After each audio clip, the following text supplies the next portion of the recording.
अध्यक्ष महोदय, ये बिल्कुल सही बात है कि हमारी सरकार है और हमारी सरकार की एक पॉलिसी लागू नहीं हो रही और उस पॉलिसी को लागू कराने के लिए आज यहाँ पे चर्चा हो रही है।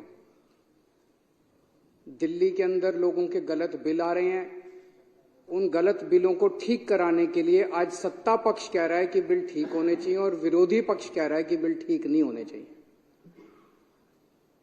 ये एक बड़ी विसंगति है दिल्ली को लेके। दिल्ली कहने को आधा राज्य है, मेरे को तो लगता है 5% राज्य भी नहीं है। अगर ये फुल स्टेट होता, किसी ऑफिसर की हिम्मत नहीं थी कि मंत्री और मुख्यमंत्री द्वारा दिए गए आदेशों की अवहेलना करके वो 2 मिनट के अंदर अपनी पोस्ट के ऊपर रह जाता, सस्पेंड कर दिया जाता वो सीधा। आज ये चर्चा इसलिए हो रही है क्योंकि दिल्ली एक बहुत गंदी और नीच राजनीति का शिकार है। आज ये चर्चा इसलिए हो रही है क्योंकि दिल्ली एक पूर्ण राज्य नहीं है और इसके बदौलत रियल पावर जो है वो केंद्र सरकार के पास है। केंद्र सरकार दूसरी पार्टी की है और वो दूसरी पार्टी नहीं चाहती कि दिल्ली के अंदर चुनी हुई सरकार अपना काम कर सके। अभी मेरे भाई सौरभ भारद्वाज जी ने बहुत विस्तार से इस पूरी स्कीम के बारे में बताया। मैं इसको संक्षेप में बताना चाहूंगा कि दिल्ली के अंदर लगभग 27 लाख कंज्यूमर है मोटा मोटा। इन 27 लाख में से लगभग 10.5 लाख कंज्यूमर ऐसे हैं, यानी कि 40% कंज्यूमर्स ऑफ दिल्ली वो ऐसे हैं जो अपना बिल नहीं भर रहे।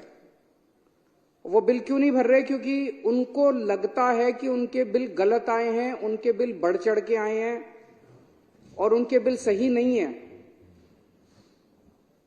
इसलिए वो अपने बिल नहीं भर रहे। ये कोई छोटी मोटी वो नहीं है। 40% दिल्ली के लोग, डोमेस्टिक कंज्यूमर्स, अगर बिल नहीं भर रहे तो इसकी किसी भी जिम्मेदार सरकार की ये जिम्मेदारी बनती है कि वो इसके बारे में कोई पॉलिसी डिसीजन लेके आए। तो एक तरफ सारे कंज्यूमर्स दुखी हैं, कंज्यूमर चक्कर पे चक्कर लगाते हैं अपने बिल ठीक कराने के लिए, चक्कर पे चक्कर लगाते हैं, दलालों के चक्कर लगा रहे हैं, रिश्वतखोरी चल रही है, हर किस्म का गलत काम चल रहा है इस वजह से कि इतने सारे बिल पेंडिंग पड़े हुए हैं, इतने सारे बिल गलत हैं। ये बिल गलत क्यों हैं?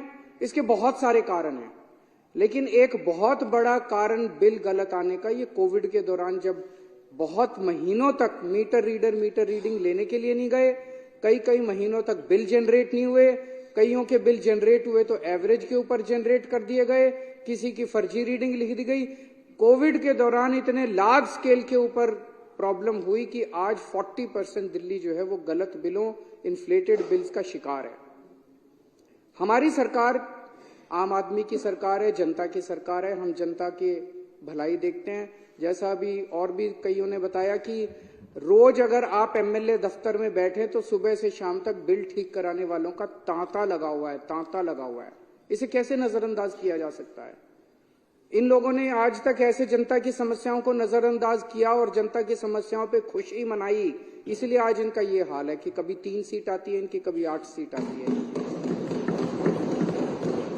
अब हम जनता की समस्याओं का समाधान, इन समस्याओं का समाधान करने के लिए एक योजना लेके आए, वन टाइम सेटलमेंट स्कीम।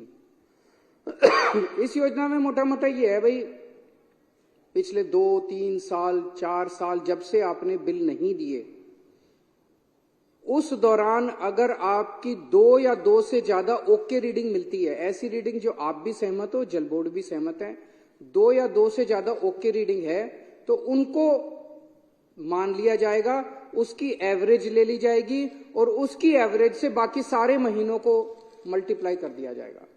भाई आपकी एक रीडिंग आ रही है मान लो 18,000 लीटर, एक रीडिंग है 21,000 लीटर, आप कहते हो ये 2 सही है, तो 21 और 18 39,000 लीटर हो गई। 39 को 2 से डिवाइड किया, 19.5 हो गया, ये आपकी एवरेज रीडिंग। तो जितने महीनों का आपने बिल नहीं दिया उतने महीनों का इसके हिसाब से मल्टीप्लाई करके आपका बिल जनरेट कर देंगे। तो उस हिसाब से एक तो ये हो गया कि भाई जिसकी 2 या 2 से ज्यादा ओके रीडिंग है, ओके रीडिंग को कैलकुलेट। कई लोग जैसे इन्होंने बताया 2012 से किसी ने बिल ही नहीं दे रखे, मीटर ही नहीं लगा रखा, ऐसे लोग अगर अब मीटर लगाने को तैयार हो जाते हैं तो हम ये देखेंगे उसके आस पड़ोस की, उसकी गली में रहने वालों का क्या बिल आया। क्योंकि पड़ोसी पड़ोसी तो सेम कैटेगरी के लोग हैं। ये भी, इसका भी लिविंग स्टैंडर्ड वैसा ही है, उसका भी लिविंग स्टैंडर्ड, कच्ची कॉलोनी में रहने वाले का लिविंग स्टैंडर्ड एक जैसा है, झुग्गियों में रहने वालों का लिविंग स्टैंडर्ड एक जैसा है, रीसेटलमेंट में रहने वालों का एक जैसा है, वसंत विहार में रहने वालों का। तो हम ये देखेंगे कि उस गली के अंदर बाकी लोगों का बिल कैसे आ रहा है। तो नेबरहुड की स्कीम इसके अंदर है, जो गली के लोगों का जिस ट्रेंड पे बिल आ रहा है उसी हिसाब से इसका भी बिल मान लिया जाएगा। इतनी अच्छी स्कीम, इतनी शानदार स्कीम कैसे कहां हो सकती है, इतनी सही स्कीम है। इसमें भी अगर कुछ कमियां तो हम इनके साथ चर्चा करने को तैयार है। बीजेपी वाले आए बैठे हमारे साथ चर्चा करें, कुछ चेंजेस बताएंगे, हम चेंजेस कर लेंगे उसके अंदर, कोई दिक्कत नहीं है। हम तो जनता के लिए काम कर रहे हैं। तो इसमें मान लीजिए किसी का अब एवरेज आ गया 20,000 लीटर से कम, तो 20,000 लीटर से कम अगर हो गया तो उसके 5-7 साल का सारा बिल माफ हो जाएगा। और अगर किसी का ज्यादा आ गया तो उसका ज्यादा के हिसाब से एलपीएससी और इंटरेस्ट माफ करके और हम बाकी बिल उससे ले लेंगे। हमारा अपना अंदाजा है कि इस हिसाब से लगभग 10.5 लाख में से 90% से ज्यादा लोगों का पानी का बिल जो है वो 20,000 लीटर से कम आएगा और उनका सारा पुराना बिल माफ हो जाएगा, बिना एक भी पैसा दिए उनके दफ्तरों के चक्कर बंद हो जाएंगे और वो अपना सुख शांति से जीना शुरू कर देंगे। दूसरी तरफ जल बोर्ड दुखी हो रहा है, क्योंकि जल बोर्ड के 10.5 लाख कंज्यूमर बिल नहीं दे रहे। वो हर बार फर्जी बिल रेज कर रहे हैं, हर बार अपने खातों में दिखा रहे हैं। जल बोर्ड का रेवेन्यू फंसा हुआ है। जल बोर्ड का अगर 20,000, जितने 90% लोगों के बिल माफ होंगे, जल बोर्ड को उतना पैसा दिल्ली सरकार से मिल जाएगा, क्योंकि दिल्ली सरकार रिइंबर्स करती है सारी सब्सिडी। तो जल बोर्ड का रेवेन्यू आ जाएगा। जल बोर्ड का रेवेन्यू हजारों करोड़ रुपए आज लॉक हो गया इसके अंदर। इतनी अच्छी स्कीम है ये। जैसा इन्होंने बताया 13 जून पिछले साल 2023 को इस स्कीम को पास किया गया था और इसे तो तुरंत लागू कर देना चाहिए था। 8 महीने हो गए, आज 8 महीने हो गए हमें इन अफसरों के और इनके वो करते करते, लेकिन इन्होंने करने से मना कर दिया। आज स्थिति ये है कि इस स्कीम को कैबिनेट में लाना है, कैबिनेट पास करेगी तब ये स्कीम लागू होगी। इसके लिए फाइनेंस सेक्रेटरी को इस पे अपने कमेंट्स देने हैं। फाइनेंस सेक्रेटरी ने फाइल पे लिख दिया मैं कमेंट्स नहीं देता। सोचो किसी अफसर की हिम्मत है, उसने फाइल पे लिख दिया फाइनेंस सेक्रेटरी ने मैं कमेंट्स नहीं देता। मैं बिदूरी जी कह रहे थे मेरे से सीख लो, जरा सिखाओ अब उसका क्या करें हम। तो मैं बाद में मिल लूंगा, चाय पे आना, चाय पे बता देना कि फाइनेंस सेक्रेटरी ने फाइल पे लिख दिया मैं कमेंट्स नहीं देता। सौरभ भारद्वाज जी यूडी मिनिस्टर हैं, इन्होंने यूडी सेक्रेटरी को लिखित आदेश दिया कि इसको प्रस्ताव को कैबिनेट में लाया जाए। यूडी सेक्रेटरी ने फाइल पे लिख दिया मैं इसको कैबिनेट में नहीं लाता जब तक फाइनेंस सेक्रेटरी कमेंट्स नहीं देगा। फाइनेंस सेक्रेटरी कह रहा है मैं कमेंट्स नहीं दूंगा, यूडी सेक्रेटरी कह रहा है जब तक ये कमेंट्स नहीं देगा मैं। तो हमने इन दोनों को और भी अफसरों को बुलाया, इन मंत्रियों ने, इन्होंने मेरे को बताया मंत्रियों ने कि क्या चल रहा है, क्यों कर रहे हो ऐसा। तो अध्यक्ष महोदय आपको जान के ताज्जुब होगा कि 1-2 सीनियर मोस्ट आईएएस अफसर प्रिंसिपल सेक्रेटरी लेवल के फूट फूट के रोने लग गए, आंसू बह रहे थे उनकी आंखों से। ये उम्र रोने की नहीं है, एक आईएएस अफसर को इस तरह से मैंने रोते हुए नहीं देखा। फूट फूट के रोने लग गए, बोले जी हमारी नौकरी का सवाल है, हमें धमकी दी जा रही है। हमने कहा कौन दे रहा है? कहता हायर अप्स। हायर अप्स का क्या मतलब है आप लोग सोच सकते हो। ऊंचे से हमको धमकी दी जा रही है कि अगर तुमने ये स्कीम पास कर दी दिल्ली वालों के लिए तो तुमको सस्पेंड कर देंगे। अगर तुमने ये स्कीम पास कर दी, इसलिए ये इतना लड़ रहे हैं। सर्विसेज करते रहते हैं। क्यों करते रहते हैं ये? नीयत खराब है इन लोगों की। सर्विसेज चाहिए, सर्विसेज, इसीलिए उनको धमकी दी जा रही है तुम्हें सस्पेंड कर देंगे, तुम्हें नौकरी से निकाल देंगे, तुम्हारे को जेल भेज देंगे, ईडी सीबीआई छोड़ देंगे तुम्हारे पीछे। वो बोले जी आप हमें, सर आप कहो तो इस्तीफा दे देंगे हम नौकरी से, लेकिन ये स्कीम हम पास नहीं कर सकते। एक तरह से दिल्ली के अंदर एक सीरियस कॉन्स्टिट्यूशनल क्राइसिस पैदा हो गया है, जिसके अंदर ऑफिसर्स ने लिख के दे दिया है कि हम काम नहीं करेंगे। अगर वो काम नहीं करेंगे, ऑफिसर्स लिख के दे रहे हैं कि काम नहीं करेंगे, सरकार कैसे चलेगी? क्या सरकार 2 दिन भी चल सकती है? क्या ये शोभा देता है? केंद्र सरकार को, बीजेपी को ये शोभा देता है। इस स्थिति के अंदर उन्होंने दिल्ली की चुनी हुई सरकार को लाके खड़ा कर दिया है। और इस सारी के पीछे कौन है? इस सब के पीछे बीजेपी है। बीजेपी दिल्ली वालों से नफरत करती है। दिल्ली वाले दुखी होते हैं, बीजेपी में खुशी की लहर दौड़ जाती है। दिल्ली वाले दुखी हैं, दिल्ली वाले बीमार होते हैं, बीजेपी वाले आनंदित होते हैं। दिल्ली को बर्बाद करना चाहते हैं बीजेपी के लोग। जैसा परसों मैंने बताया था किस तरह से इन्होंने 2 महीने के लिए दिल्ली के अस्पतालों की दवाइयां बंद कर दी, किस तरह से इन्होंने 2 महीने के लिए, पिछली बार मोहल्ला क्लिनिक के 3 महीने के लिए रेंट नहीं पे किए। मोहल्ला क्लिनिक कई किराए पे चल रहे हैं, उनके रेंट नहीं दिए, उनके बिजली के बिल नहीं दिए इन्होंने, डॉक्टरों की तनख्वाह नहीं दी इन्होंने, एमटीएस कर्मचारियों को निकाल दिया इन लोगों ने, योगा क्लासेस दिल्ली के अंदर बंद कर दी इन्होंने। दिल्ली वालों से इतनी नफरत करते हैं ये लोग। और मैं दिल्ली वालों को कहना चाहता हूं, जब तक आपका बेटा जिंदा है, इन बीजेपी वालों के सामने दीवार बन के खड़ा है, बाल बांका नहीं।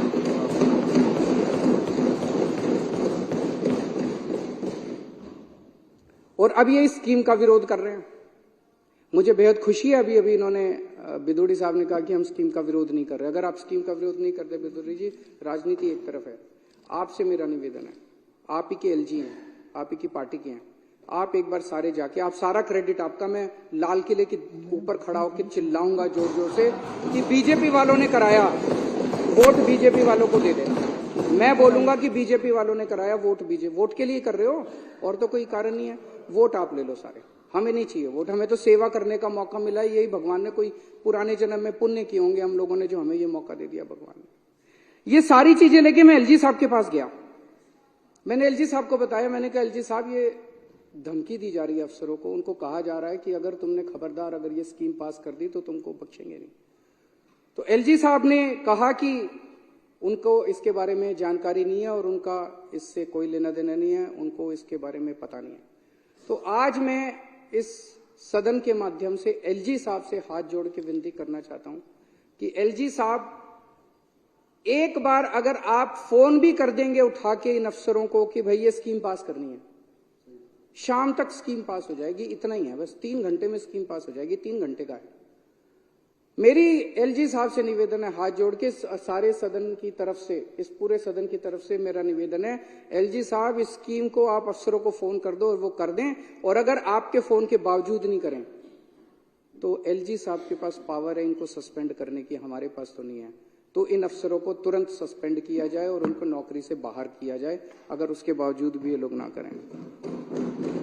यहां जितने आप लोग बैठे हैं, मेरी आप सब लोगों से निवेदन है, जितने एमएलए बैठे हैं, इन 10.5 लाख परिवारों के घर घर जाना, एक एक के घर जाना आप लोग, और घर घर जाके जनता से कहना कि आपका बिल गलत आया है जी। वो कहेगा हाँ जी आया। बोलो जी ये बीजेपी वाले करा रहे हैं, पर चिंता मत करो, आपका बेटा लगा हुआ है, आपका बेटा आपका बिल ठीक करा के छोड़ेगा। जब तक ठीक नहीं हो जाता बिल भरने की जरूरत नहीं है, हम हैं आपके साथ। कोई बिल भरने की जरूरत नहीं है, कोई चक्कर काटने की जरूरत नहीं है, जल बोर्ड के चक्कर काटना बंद कर दो।